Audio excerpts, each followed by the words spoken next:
Freestyle Travel. Hey everybody, this is the Freestyle Travel Show and I'm your host, Kenny Flannery. It's the show where I just talk about all things travel from the perspective of someone traveling indefinitely and by any and all means. Hitchhiking, couch surfing, telling stories on here, telling my current stories, talking to people about different travel topics, talking to people about their travels, all kinds of stuff. This episode is going to be about a trip that I had to Ireland a couple years ago, where I tried and succeeded to go to all of the Flannery pubs, all the pubs in the country that have my last name, and how it kind of turned into a lot more than I really expected, with radio getting involved and eventually newspaper and TV. And I chose this story for this episode because it's kind of syncing up to right now. Right now I'm coming to you from Dublin. I just got here today. I'll tell you how. And it's just my second time in the country, first time since this adventure I'm going to get into a little bit. And there's kind of going to be a little follow-up I just found out today. So, yeah. And also, hobolifestyle.com, my blog, where I write about all my travels. I'm pretty far behind on it. I try to still post every week or two, but yeah, I'm way far behind. So I'm actually writing the same stories that I'm about to tell now, two years ago.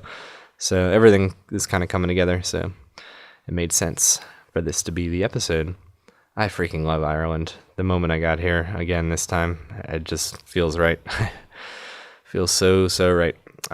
So tell you how I got here this time. The last episode a couple weeks ago was in Madrid, where I recorded. I had just gone to Hitch Fest and everything. So I spent that night in Madrid and then left the next day, my goal being to get to my friend Walter's place in the Netherlands. So I started hitching and, caught a bunch of fun little rides, and eventually this French couple picked me up, and they had an awesome story. They had just hitchhiked from Canada to like Tierra del Fuego, actually the very bottom of Argentina. Canada to Argentina, the bottom, in 5 months. Just an epic trip, just kind of totally spur of the moment at the time. The guy was working in Canada and his girlfriend came over and just went on this big adventure. And they just got back. Like literally for 5 months they hitchhiked all the way to the bottom, and then they caught a flight to Madrid and that day, and they were driving back to France. So it's kind of cool for them and me, obviously, but for them to be hitchhiking for 5 months and then be able to pick up hitchhikers straight away. They used to work for a rental car company, so they had their rental car for free. Just had to pay for gas. But anyways, they're going to this festival in Dax, where everyone wears red and white in that whole region. They sort of do it, I think, in part of Spain as well. Everyone wears red and white, and it's just a big carnival festival thing, citywide, people camping and peeing everywhere and drinking like maniacs, and they invited me to join, so who am I to say no to that? I spent 2 days with them, just camping, sleeping in the car, drinking in fields, wandering around the city, drunken shenanigans with a bunch of French people. And I don't know where all those like stigmas of Americans hating French and vice versa, I don't know where that all like comes from, but French people, they love me anyway. And I think most French people are pretty fun. It's fun to make fun of them too, of course. I guess that's what they do to me, but it's all in good fun. So throw booze in the mix and it's a freaking good time. Did that. And when they were leaving, finally all of us were leaving, they were going halfway up to Paris, so north. So I rode with them further, several hours that day we left, and hitched another ride after I parted with them with a couple that was going directly to Paris. Got on couch surfing, last minute group, found someone to stay with for just that night. A pretty brief Paris trip, walked through the city the next day, just eager to get up to the Netherlands, see Walter, my friend. And a bunch of people living in tents right there at the hitchhiking spot in the north of the city. A bunch of refugees, I was told. A lot of people, a lot of tents. So, it kind of reminded me of getting to Cali a couple years ago. Same sort of scene there. But hitched out of there, and it's kind of slow going at first. And I got dropped off near the airport. I got spun around. I had to do a lot of walking. There, I ended up running into another guy, also going to the Netherlands, stuck in the same spot. We ended up hitchhiking together for a few rides until finally parting ways at a gas station. There was someone who had room for one. They were going to Brussels, so I just told him to take it. But I managed to get all the way up to The Hague and beyond to where my friend Walter lived that night. So that worked out pretty well, and spent a few days with him catching up. He's a really good friend of mine. We met in 2008 in Alaska volunteering for couch surfing, and hitchhiked from there with another friend all the way to Vancouver together, actually. And we've seen each other a bunch of times and all over the world since then. Really awesome dude. I was so happy to have gotten there that night and be able to hang out with him for several days. He's got a nice little toy now, this like Tesla car. Thing is pretty sweet. He just went on a huge road trip for vacation with his wife and kid down to France, Italy, and they spent $0 on petrol or anything because Tesla's got superchargers all over Europe, like every couple hundred kilometers or whatever. So, and it's free. Well, I mean, once you own the expensive car, it's free. I'm gonna take a sip of this beer here. Old Irish craft beer. We drank some good beers there too, of course, which transitions into why I went from there to Belgium. I sort of have this rule to only drink beer from the country that I'm in currently, and when I'm in the US, actually, because it's so freaking big and there's so much beer to choose from, I usually just drink beer from the state that I'm in as a general rule. So anyways, Belgian beer is, you see it all over the world, and I just have to stare at it and be like, oh, I want to drink you. So it was nice to actually get into Belgium and drink, Rochefort 10 and St. Bernardus 12 and, some Chimay and other little beers like that. So one day actually turned into 4 or 5. Trust Root's host kept saying, stay another day. He had an empanada shop. Pretty cool dude. He threw a party at the end for a friend going away. So all in all, it was good times there in Antwerp. Then I managed to hitch from Antwerp all the way to Wales in one day. That was kind of unexpected, but worked out really well. I've had some people ask me how it's possible to hitchhike over the water from, France to England. And the answer is it's easy. It's no different than really going through a toll booth or anything, because there's ferries, and then there's, in my case, this trip, I got picked up by a car that gets on this train, and then the train goes underwater, and then boom, you're in England. But all the vehicles are charged per vehicle, not per person. So, hitch a ride with the car, and they're getting on there, same as if they're going through a toll or anything else. It doesn't matter that I'm in there. It's no additional cost. So the hitchhiking experience is fairly identical to anything else. So that's how that works. And got all the way to a friend's house in Wales. Spent several days with him. Pretty cool guy that I met a couple years ago. Right after this Ireland experience I'm about to get into. However, the ferry thing getting to Ireland is different. If you are in a car, they do charge per person. So several months earlier, I knew I would be coming to Ireland, and I got a megabus ticket for £1.50, which is less than $2, which is way less than even the price of walking on the ferry and paying. It is insane. I don't know how they do it. I don't know what kind of deals they made. Just kind of got really lucky with that one. So that arrived this morning. About 2-3 hours south of Dublin, driving-wise. So I hitched 4 rides from there to here. Didn't know where I was going to stay when I got here, but everything worked out. I found a couch surfer kind of last minute. That's where I'm at now. It's the couple kids. They do an Airbnb thing, so they actually have, I think they live up on the 5th floor of this building or something, 6th floor, I don't know. And they own the apartment just underneath too. That's where they have me staying. So pretty good opportunity for me to record this episode. And I'm in freaking Ireland, just walking around Dublin, drinking some Guinness today, and drinking some other craft beer. Just taking it all in. just feels like home. I just like it. I really like it here. Glad to be back. So I got a couple weeks, and things are gonna get interesting, I do believe. So let me get into the backstory of the first time I got to Ireland and the whole Flannery pub mission. Here we go. All right, finding Flannerys. That's how this all is kind of labeled. Glorious beer. And beer is the reason that this all started. So yeah, 2 years ago, I came to Ireland for the first time. I was super stoked. I knew it's been probably a month or something, give or take. I didn't have a strong timetable, but I did start in Dublin. At that time around, I got like an €8 Ryanair ticket from Brussels to Dublin.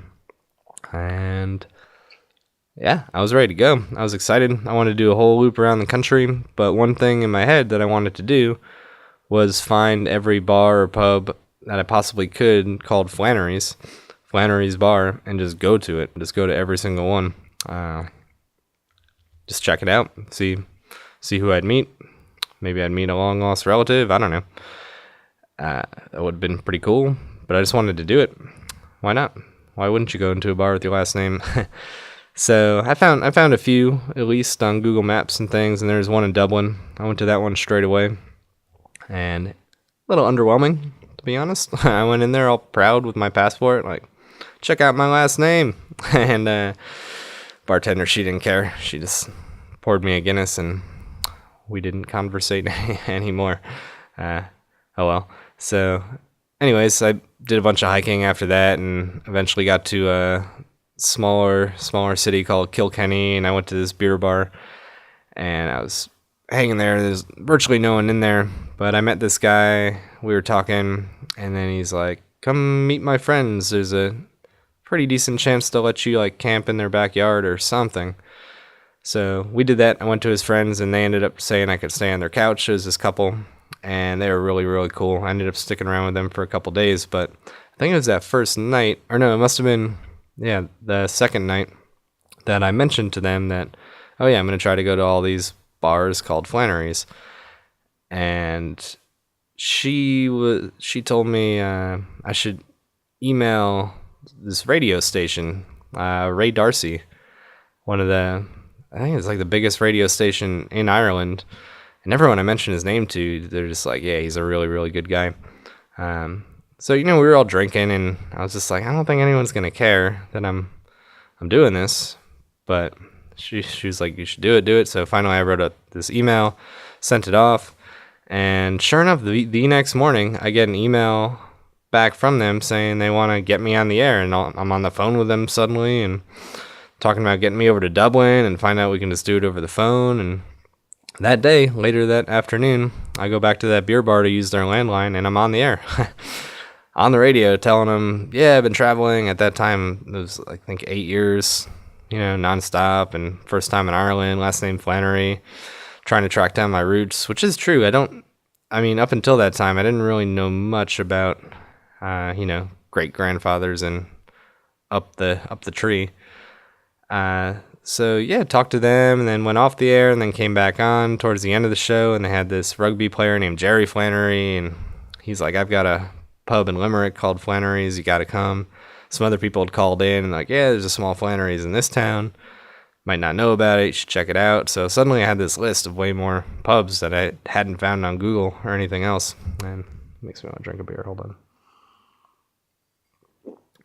Delicious. So yeah, now I was all excited.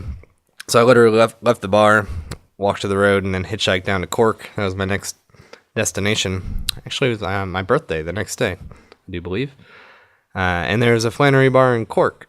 So the next day I was there, I went to it and just ordered a Guinness this time. Didn't make a big deal about it. Didn't slap my passport down or anything. I got about halfway through the Guinness and started talking to the bartender. And then I mentioned to him, I was like, yeah, I'm going to go to all the Flannery bars in the country. That's my last name. He's like, you're the one from the radio. Why didn't you say anything? He was all excited. He called his boss, the owner. He was on the phone. He was talking to me. They had heard about it on the radio, I guess. So yeah, word got around, or they'd heard it directly, and they were like waiting for me, I guess. Said they even ordered me a bottle of Jameson. It was gonna have Flannery engraved or written on it. Crazy. So I was like, this is cool. And they weren't letting me pay for any of the Guinness, and kept drinking, showing me the expansions they were gonna make in the back and all kinds of stuff. And yeah, so I kept having a good time in Cork. And after that, I went in there the next day, met the owner. And yeah, altogether there's going to be 12 Flannery bars. So that all happened, and my Ireland trip kind of continued. I went to the Ring of Kerry. There weren't any Flannery bars down there. It's just a beautiful place on the planet. So I checked that out, and I was camping and meeting people and getting taken in, and the rest of it, all the travel stuff. And finally, I get up to Limerick. And there's supposedly 6 Flannery bars just in Limerick. So the first one I went to was Jerry Flannery's, the rugby player. But it turns out that I think he's coaching now, but he was out of town either way. So I just had a beer there, and that was that. And then eventually I went to Michael Flannery's, whichever one is the really big one on Denmark. Yeah, huge, several bars. Different vibes in there, really cool spot. And owner came down, and suddenly I was getting shirts and whiskey tastings and more Guinness, and coincidentally a craft beer guy was in there cleaning the line, so he was pouring me like tasters and different things. It was just kicks. And then all the Flannerys in Limerick that have pubs, they're all directly related. So some of them were coming in, and I was scooting out of there, going to the next Flannery bar to several blocks away, then to the next one, and meeting all these different people with my name, calling me cousin and stuff, and showing me phone books, showing me old pictures, this Flannery Stout kicking around, everything. It was just really, really fun. I was having a great time taking pictures, and they want to take my picture outside of the pubs and stuff. It was just really welcoming. Yeah, people say Ireland is welcoming. It really is. But then try rocking in, like after coming off the radio, like talking about their pubs, and potentially being related somehow. It was a blast. Really, really, really fun. So, and while I was there, at that point, on Ray Darcy's show, they were continuing to read my emails, just updates like what I'm talking about now. I was just saying like this, and this happened, and they would read that on the air. So because it was ongoing, I guess the newspaper found out about it, the Irish Independent, I believe it's called. So they came and they sent a photographer, did an interview. Eventually that got printed in the newspaper. Big picture of me sitting at the bar there at the big Flannery's, Michael Flannery's. It was hilarious. Really cool though, just to see that, send pictures back, and yeah, pretty fun. So I kept on going. There were more Flannerys to go to. There was one in Galway that was just in a hotel, and I don't know, no Flannery relations there, so it was a little bit of a bust. And then I went to Athlone, which is in the middle of the country, but I happened to go there like on a Tuesday, which is the one day of the week they were closed. So I knew I'd circle back there. But yeah, and then there's another one that also was a little bit of a bust. It was like a bistro, but it was just called Flannery's, no Flannery owners. And beyond that, once I got in the north, there weren't as many up there. So, but it was beautiful. Freaking Donegal, Duncanely, Slieve League, just beautiful places. And then even in Northern Ireland, there's Avenue of the Giants, just so many beautiful spots. Like, forget all the pubs. I was just, in my typical bliss of seeing beautiful, beautiful country. Just, falling more and more in love with this island. Really, really good times. I got over to Belfast, etc., and made a bunch of friends. Went to this couch surfing-ish festival thing back in Duncanely. And finally, the last Flannery pub to go to was that one in Athlone that I had been to, and the owner and Flannery had emailed the radio station because they had read my email that I had gone there and left, and I think she thought I wasn't coming back, but I was definitely coming back. I'd already arranged a host, and We walked in there together, and at that point I'd been in the newspaper, so she recognized me right away when I walked in, the owner, and it was just kicks the whole night. It was blues night. We were in there for ages, I think close to when the sun came up, just having an amazing time. The local paper came in, and they were taking my picture next to every single person in the bar. That was an amazing night. That was really, really fun. That was like the highlight, or at least an incredible finale to all that. The next morning, there's some local TV station, so they came in and they did a whole, whatever you call it, segment, recording and interviewing me. That wound up on some TV station eventually. Just like minor celebrity status. Like, even when I was hitchhiking, I would bring up the story to people, and they're like, "Oh, that's you? I heard about that," or "I've been following that story on the radio." So it was just a blast. And, in the mix of it, I didn't really find any connections to ancestors. There's talk about pulling out family trees and things, but it did give me some ideas, and I did get online. I did manage to find like a few great-grandfathers up. I don't know what the terminology for that is, but yeah, I was able to trace the roots back a little bit deeper just because of the whole experience and thinking about it more, if nothing else. So pretty cool. And yeah, that was basically it for Ireland. I got back to Dublin and then headed to Scotland from there. But it just stuck with me. It was just really cool, and I've been waiting to get back ever since. And yeah, now I am back. So I get to kind of see what happens this time around. Just have a couple weeks, but yeah, that is the story of the Flannerys, and I'll tell you what's coming next here in the outro. Go to a Flannery pub if you're in Ireland. That's the deal. Yeah, so here I am, back in Dublin. It's going to be a shorter trip this time. Just a couple weeks here in Ireland this time compared to a month. And mostly a few days ago, my thought was, well, I'm going to go back. I'm going to visit the Flannery bars I like the best. I'm going to visit the friends that I made along the way. Hopefully see a couple new cliffs, couple new beaches, couple new whatevers. Meet some other people along the way.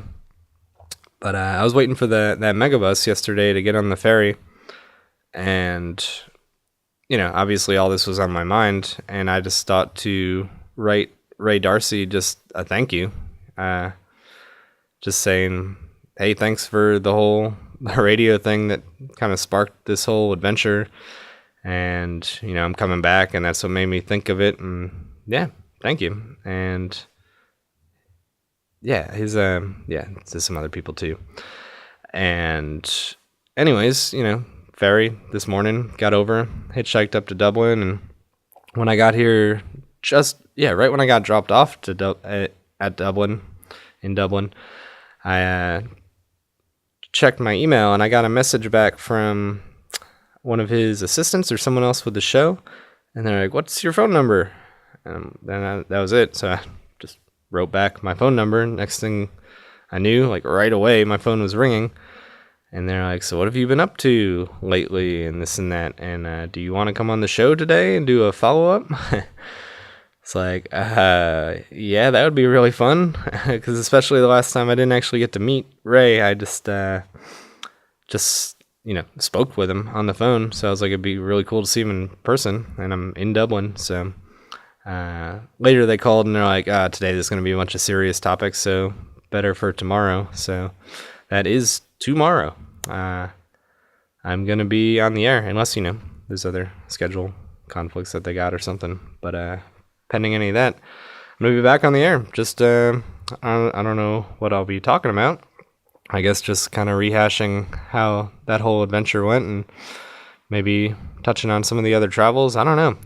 It'll just be cool to get in there and talk with them again, and yeah, spark the next adventure, perhaps. It's gonna be a fun 2 weeks, no matter what.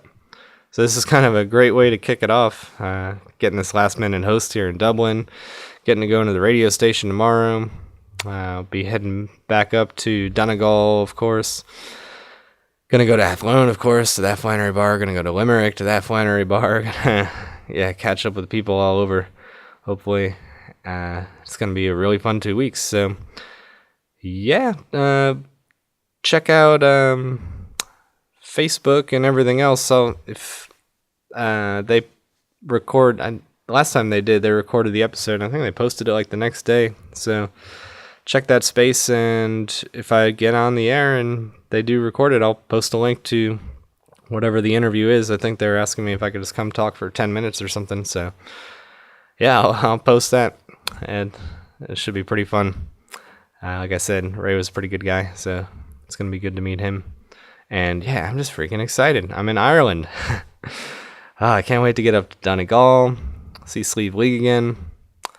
So much good stuff, Yeah, but let me just wrap it up before I start rambling and waxing poetic on Ireland and Flannery bars and everything else. It's gonna be good times. Yeah, so next episode you'll hear how that interview goes, and yeah, how this 2 weeks in Ireland goes. Good times ahead. Yep, that's it. So y'all know how to reach me. Just look for Freestyle Travel Show anywhere that stuff exists. Look for HoboLifestyle.com or Facebook, Twitter, all that good stuff. And yeah, I will see you down the road. Cheers, all.